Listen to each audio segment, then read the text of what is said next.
For her, I wouldn't be standing here in front of you guys tonight. Team Long Island, everybody's phenomenal, and I'm sure just like everybody else here with the Crohn's and Colitis Foundation, it's just been amazing. My story starts 25 years ago.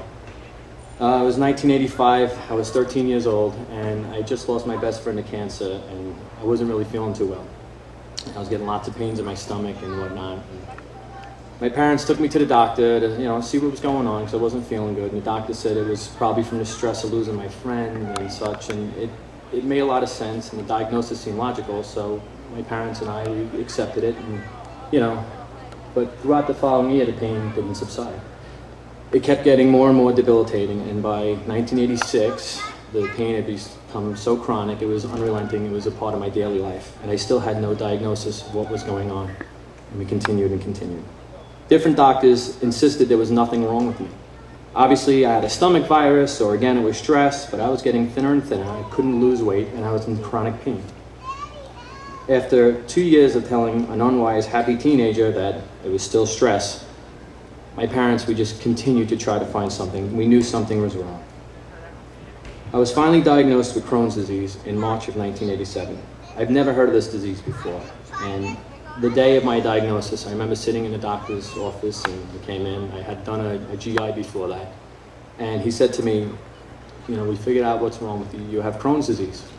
Never heard of Crohn's disease before. And I said to him, my first question is, am I going to die? And he said, no, you're not going to die. We can treat this, but there is no cure. So, turn page in. After receiving that diagnosis and confirming that I wasn't crazy and it wasn't stress, they started treatments with me. My doctor wanted me to set out gym class. I was in 10th grade at the time, and it was March, getting towards the end of the school year. He said, listen, I'll give you a note, you stay at a gym, and if you start feeling better, you can start again. If not, we'll, maybe next year or whatnot. And so I went to school, and I handed my note to my gym teacher. I said, listen, I'm not going to be able to participate in gym. Here's my note from my doctor. He said, what's wrong? I said, I have Crohn's disease. And he literally took 2 steps back from me and said, can I get that? And that stuck with me. I can't tell you how it affected me. And at that point, I went into my shell, and I didn't talk about my disease to anybody except for my friends and my family, up until my wife joined Teen Challenge. Eventually, I started steroids. That was the only option I had at that point, was prednisone, and that didn't work. The more the dose was increased, the worse I was feeling, and I was going on a fast downward spiral. I was diagnosed in March, and by September, I was at 92 pounds, getting worse. And I remember telling my mother at this time, I just kept feeling worse and worse. And I said to my mother one night, I said, Mom, it's okay if I die. I'm okay with it, don't be sad.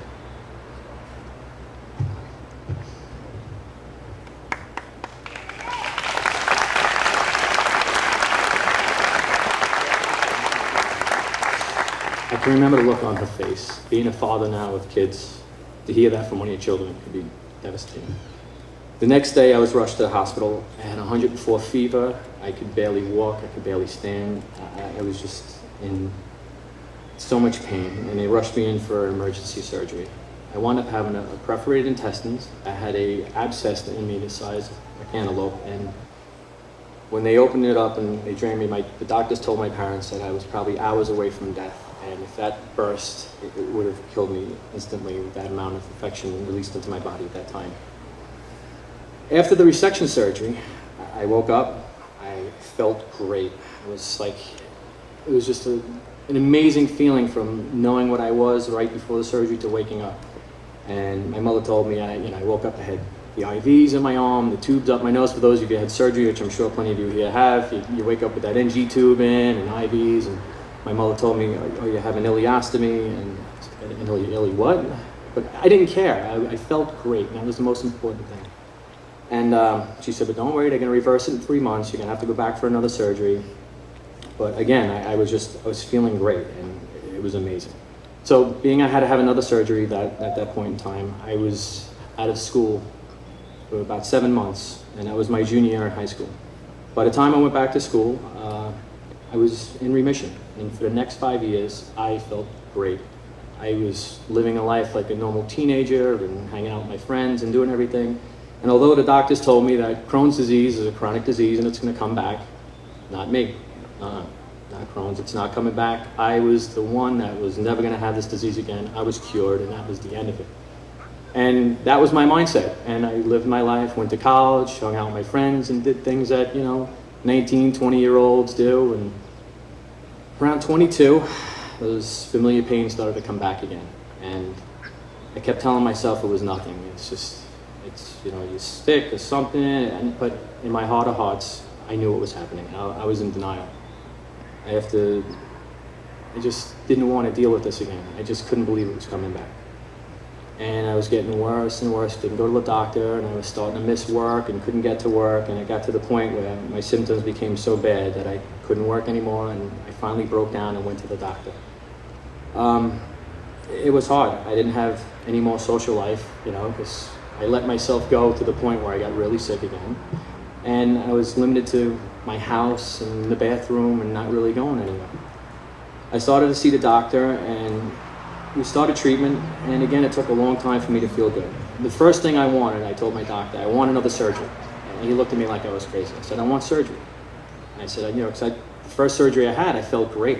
It was like a new lease on life. And he says, no, you can't have surgery. We have other treatments. We got to try other things with you. You can't just operate on you. There's only so much intestines you have. I want surgery. He's like, no, we're not doing surgery. It's a last option. We're going to treat you with medications. So we started on the medications, and I started to feel okay.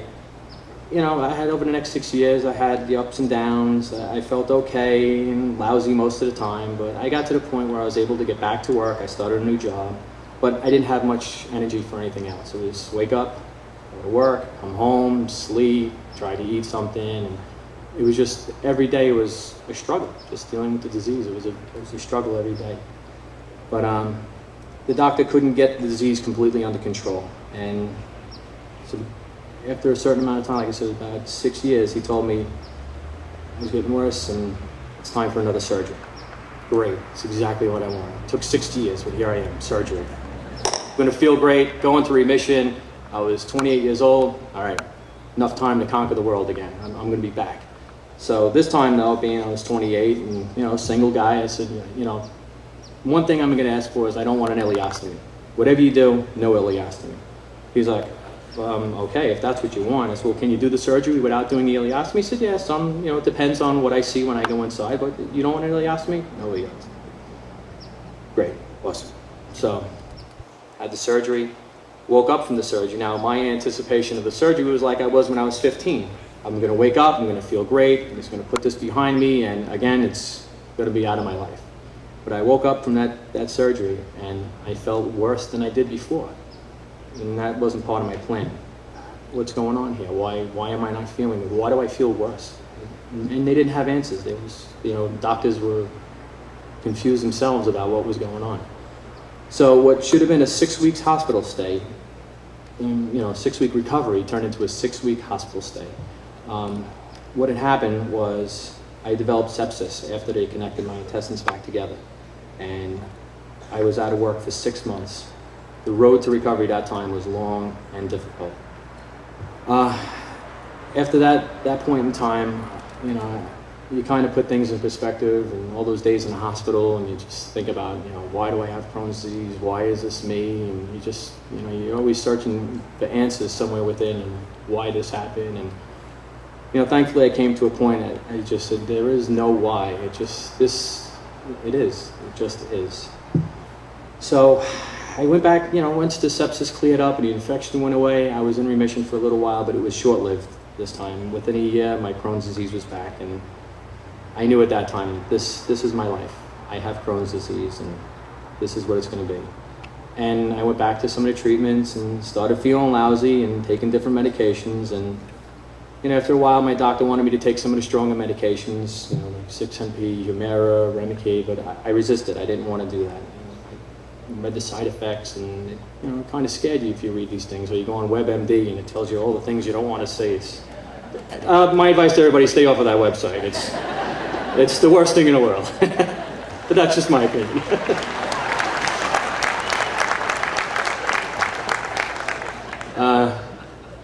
We'll fast forward in time. I'm trying to cover 25 years here in a speech, and In 2010, at that point in time I was married, I met my wife Christina, and she told me she was going to join Team Challenge. And I said to her, Team Challenge? She's like, yeah, they're going to train me for a half marathon. I said, oh, really? I said, no. Okay. I had my dad say, I actually said to her, you can't run from the car to the house without being out of breath. You're going to run a half marathon? The real supportive husband I was. And she's like, I'm doing it for you. It's for the Crohn's and Colitis Foundation. I said, oh, okay, no problem. But again, like I said, I kept my disease to myself. I didn't talk about it. I worked at my job for years and nobody knew.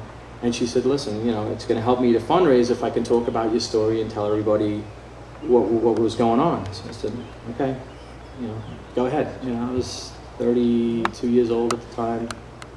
And as she was going through the practice, she was telling me about all the wonderful people that she was involved in and talking to them. And, you know, I never spoke of my disease, and I learned to live around it and hide it.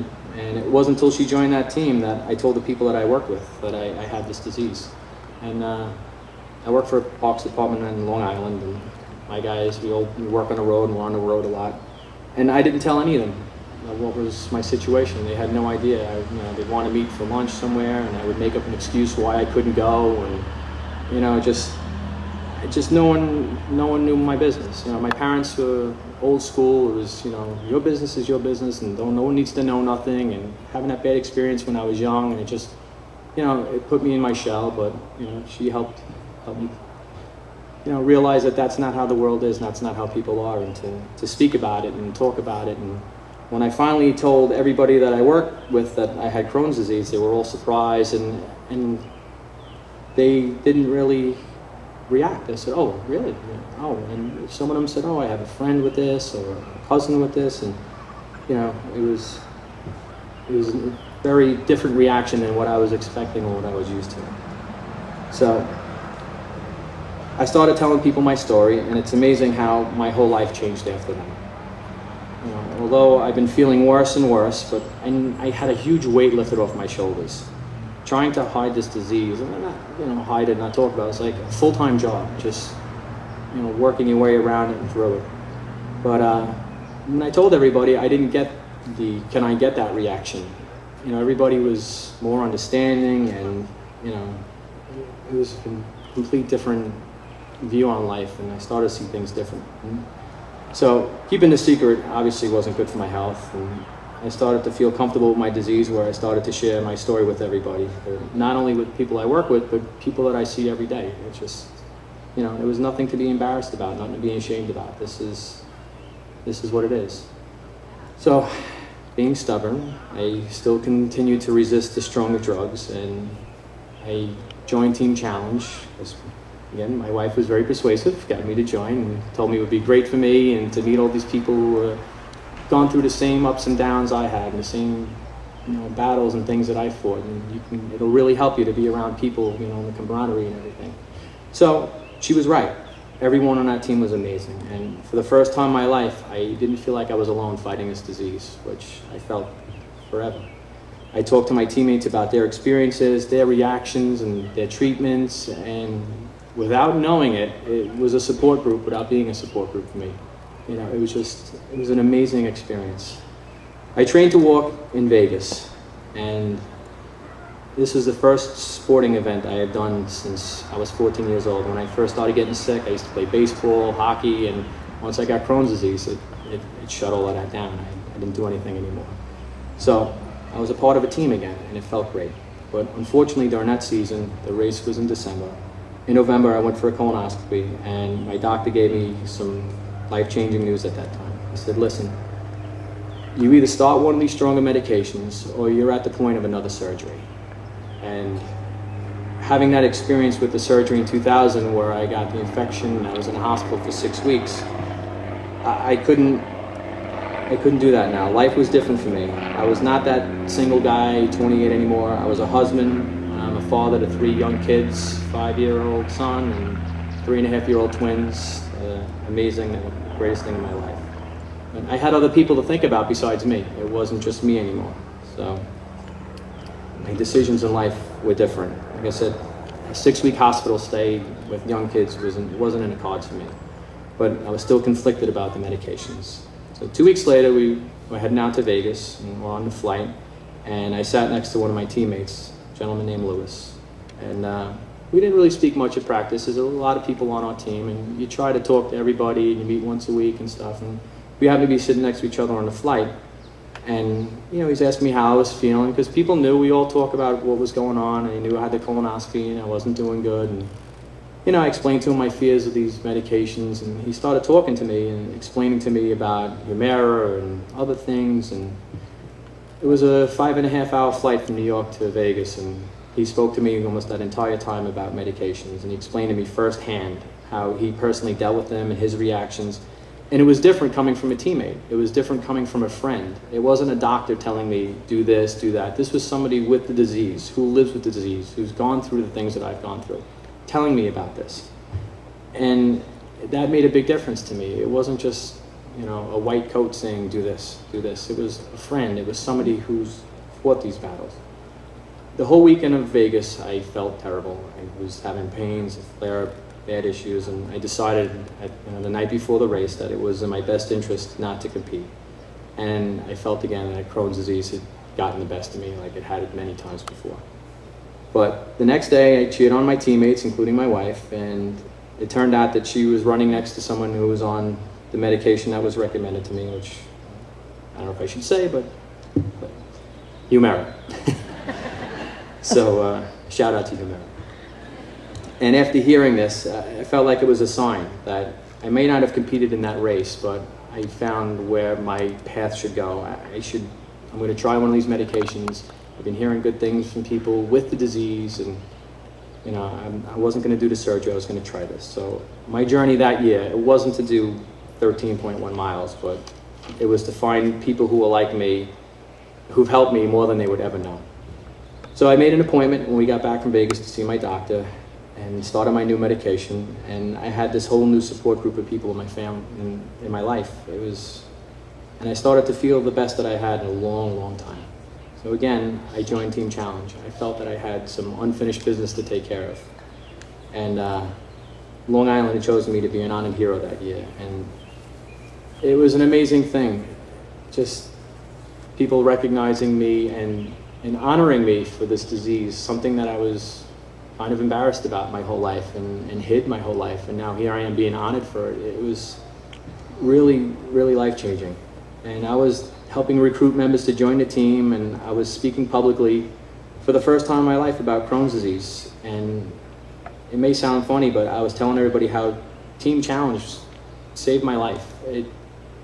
I wouldn't be standing here in front of you today, obviously, if it wasn't for Team Challenge, but I wouldn't be feeling the way I would have. I know myself. I know how stubborn I am, and I wouldn't have done what I should have done, which is get on these medications. But talking to the people on the team and other people with these diseases, it really made a huge difference in my life.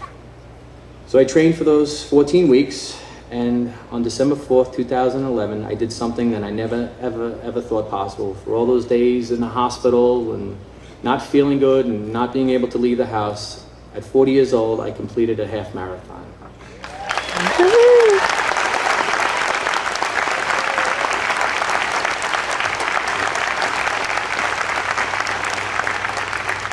I no longer live in the shadows with the disease. I'm feeling the best that I've ever had in 20 years.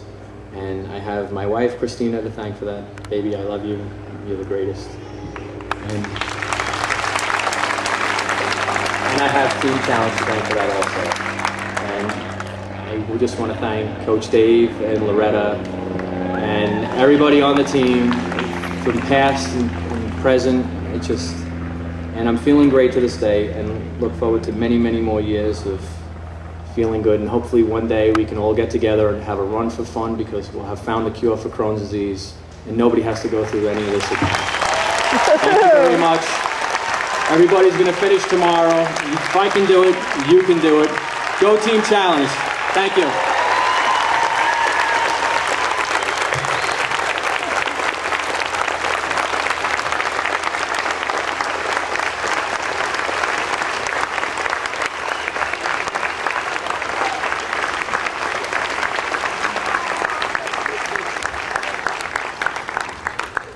Life and dedication to helping to improve the lives of those with IBD. Tomorrow, please give special recognition to Brad's good friend Dave, who will be running in his honor. Also, our entire Northern California team will be wearing a black ribbon